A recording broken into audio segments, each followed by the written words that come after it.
All right, last week we talked about how I come up with blog post ideas and then how I write those. In this tutorial, I'm going to show you how I publish and promote a blog post. This is a technique I've used over and over again to get thousands and thousands of page views on different pieces of content I've written. And you are going to get an inside look at all of the steps I use to publish great content. But before we get started, I have a confession to make. I just used a bad word. I said content. And if you want to create blog posts or videos or podcasts or whatever that people will engage with, you can't be thinking of it as content. Let me play this quick clip for you. Marketers for big brands, we're talking about huge brands now, marketers who work inside of brands are blogging 800% more than they did 5 years ago, but they're nearly getting 100% fewer shares on each post that they publish. So they're putting out a crap ton more content and they're getting way less results for each piece of content that they put out there.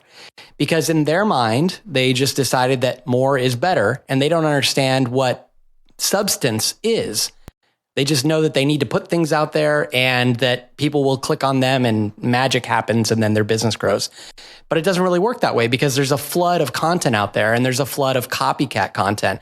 And over and over and over again, people would ask me like, what's the secret tactic that I should use to get my content out there or to grow my traffic on my website? And the ultimate answer that I came down to was, unfortunately, and it's not, revolutionary, but you have to create something of substance in order for people to care. And then all of the tactics and things that you might learn can actually work for you. I think any content that has substance is the kind of thing that you don't even feel like calling content. If you call it content, you're doing it wrong. This example on Instagram again isn't content, it's art, or if you come across some really great blog, it's not content, it's writing. But if you don't have something of substance, then all of those tactics are just, noise. And unfortunately, you're contributing to the pollution of content that's out there on the web. All right, so with that in mind, let's move on to the actual strategy. So in this example, I took this video as the original inspiration. I transposed it into text. I checked it over in Grammarly and in Hemingway.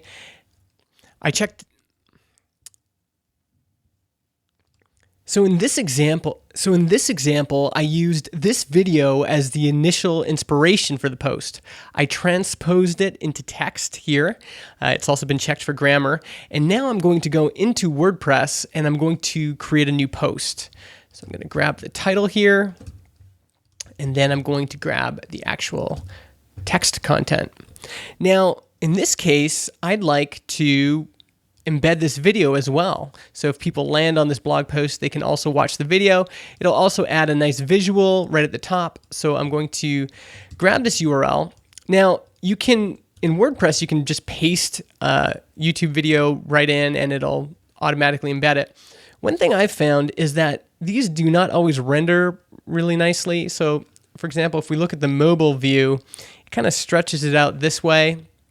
And I've had other problems with WordPress's embedding. What I found better is to use this tool called Embed Responsively. What I found works better is to use this tool, embedresponsively.com.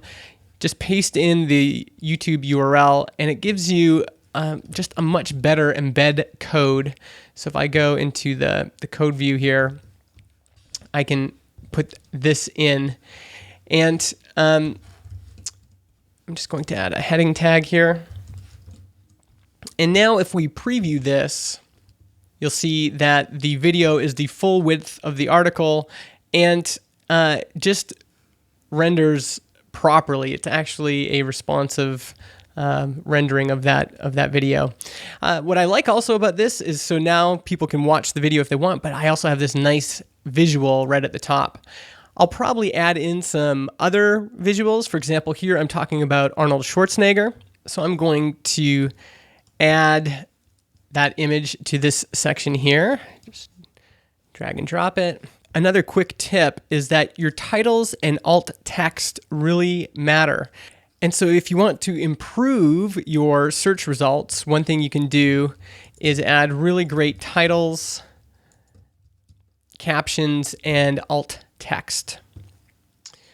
So I'm just going to insert this right in here. And again, if we preview this, now we have that video at the top and then an image right here as well. And the other thing I have at the bottom is this preview here, this sign up for a free preview on Tiny Marketing Wins. So I'm going to publish this now. After I publish, I usually edit the slug. This is really long. I like to have something just like big marketing results, all one word without dashes. I'm going to update that. And the final step for me is I go into Webmaster Tools, I go to Crawl, I go to Fetch as Google, and I immediately click Fetch and Render. And then when this button pops up, I click Request Indexing, say that I'm not a robot, crawl only this URL, and then it submits it to the index almost right away. Now, the reason I ask you to do that, because we're about to move into promotion now, how do you promote a blog post, is that Google is a main channel, SEO, search engine optimization, is a main channel for people finding your stuff. So make sure Google knows about it first. Also, we're going to be cross-posting this post in a few different places, and we want to make sure that your site is the absolute authority for that post, for that article.